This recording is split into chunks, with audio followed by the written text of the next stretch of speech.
Well, it's 25 minutes before 7 o'clock here on Morning Live, and let's just look back at some stories that made it to the headlines from the political sphere. Most recently, it was the ANC elective conference, but 2017 has just been the year that keeps on giving in terms of newsmaking stories.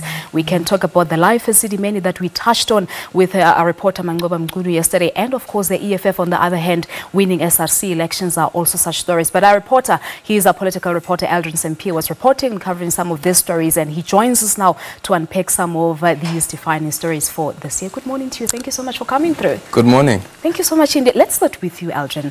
How has 2017 been for you, Nje, on a personal level? On a personal level, it's been exciting. It's been exciting, but also challenging. Some people may not know this. At the beginning of this year, I lost a friend of mine. He committed suicide. Right at the beginning of the year. I think it was on the 1st of January, 2017. And the sad part about, in the industry that we are in is that even though you may have faced such a loss, you still have to pull up your socks and you need to work. Yeah. Because immediately after that we had the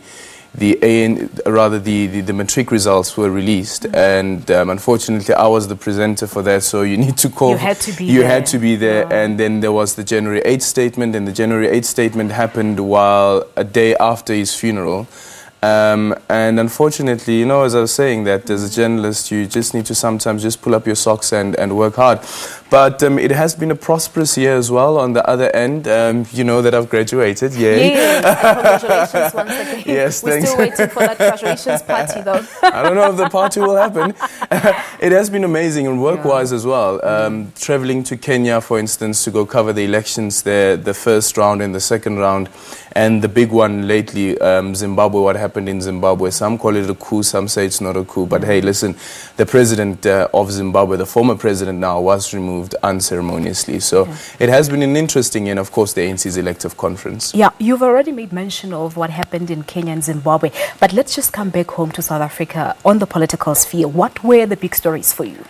Well, certainly the first big story would be the ANC's elective conference. And while we were doing a special assignment which focused on the ANC's elective conference, I remember one of my intros were that this is certainly said to be the big story of the year, because the ANC would now have a new president, and that new president being Cyril Ramaphosa. And the discussion that I was having with some reporters and some colleagues as well is that the big hype leading up to the conference is that all get so excited. Throughout the year, there's campaigning that's happening, and something that we've never seen before in the ANC happening at such a level, which is so interesting to watch. And of course, there's the issue around political killings that's happening as we build up to the ANC's elective conference. So there's this whole euphoria, and once the president of the ANC has been elected, then it goes like, oh, was that it? A baby boy was born eventually. Yes. But big personalities, influencers and newsmakers for you this year?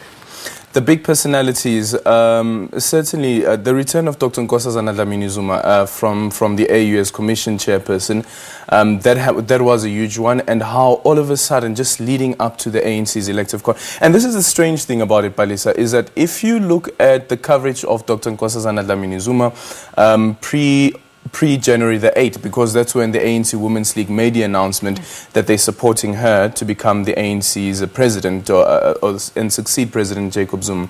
If you look at the coverage of Dr. Nkosazana Dlamini-Zuma, it has been really glossy leading up to that moment, and then from that moment downwards, it spiraled down. I remember Dr. Nkosazana Dlamini-Zuma addressing the young women of the ANC Women's League. I just forgot what the forum is called, but it's young women of the ANC Women's League, and she was speaking about patriarchy. And there was a Nigerian author who had written a piece on how terrible Dr. Nkosazana Dlamini-Zuma's tenure at the AU Commission, at the AU was rather as Commission Chairperson, and this person then also referred to her as Jacob Zuma's ex, or President Jacob Zuma's ex, and she said that I don't understand why people would call me my ex. Why must it always be that I am his ex? Why can't he be my ex as well? She raised very fundamental issues there. And I remember South African media also coming to her defense, even on Twitter, people saying that, yeah, she's not just Jacob Zuma's ex, but these are the things that she's done, and so forth and so forth. Yes. And come 2017, And she's now in the running to become the president, the ANC president, and all of a sudden things just spiraled down. And we all then felt, well, most media houses felt comfortable in just calling her Jacob Zuma's ex, which was for me something quite interesting, how that shift happened and there was no issue around that. Remember that even with the SABC, that she raised an issue that she was being referred to as the president's ex, and that mistake that happened as well, where she was referred to as Mini Zuma. So certainly, and the likes of Julius Malema, of course, they remain influences. If you look at the Constitutional Court cases as well. Yeah. And how the EFF really has been a loud voice within Parliament. So certainly those two people really stick out for me this year. All right. Now we're going to look into those issues. Do remember that you can join in the conversation at Morning Live SABC. It's a Twitter handle. What events or political stories caught your attention for this year, 2017? Gupta email leaks. That's one big story. Yeah. With big... many politicians, including ministers, implicated, some saying or questioning the authenticity of the emails themselves. And this is the strange thing about the Gupta leaks, is that there are some politicians who have acknowledged and accepted that there's some level of authenticity to some of these emails.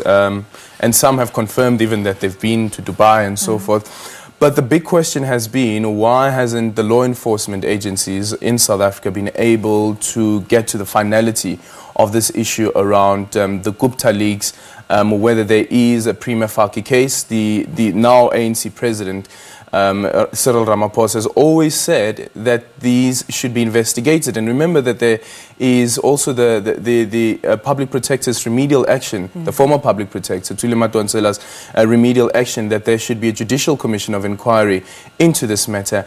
And a year on, that still hasn't happened. But what we also know is that from the ANC side, that there is a bit of reluctance sometimes to deal with issues of this nature, and it only comes back to bite the ANC, because if you remember the issue around Nkandla, it was back in, I think it became huge around about 2012, and the ANC didn't deal with it, and opposition parties then used that as part of their campaigning. Yeah. Remember, I don't know if you still remember, just ahead of the 2014 elections, the DA had a series of tweets where they sent out to potential voters and saying President Jacob Zuma has stolen money from the public, and the courts found in the DA's favor.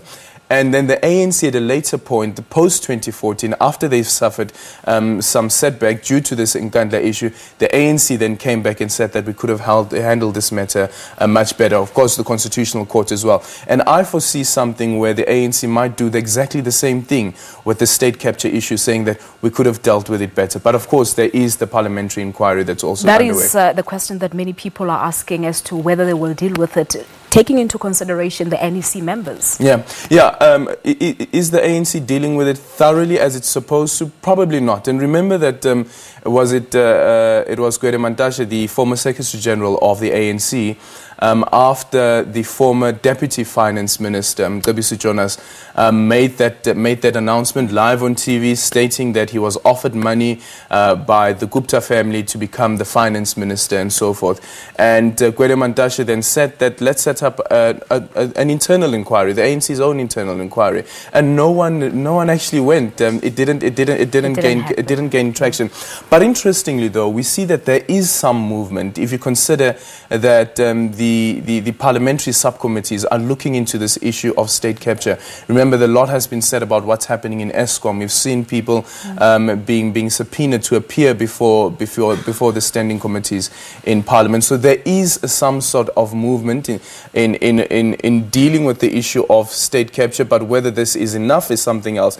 And already from the public protector's point of view, she's already made it clear that this issue needs a judicial commission of inquiry. All right, we continue our discussion with our reporter here at the SABC, Aldrin Sampear. As I said, please do join in the discussion at Morning Live SABC. We're taking a quick break. We'll be right back.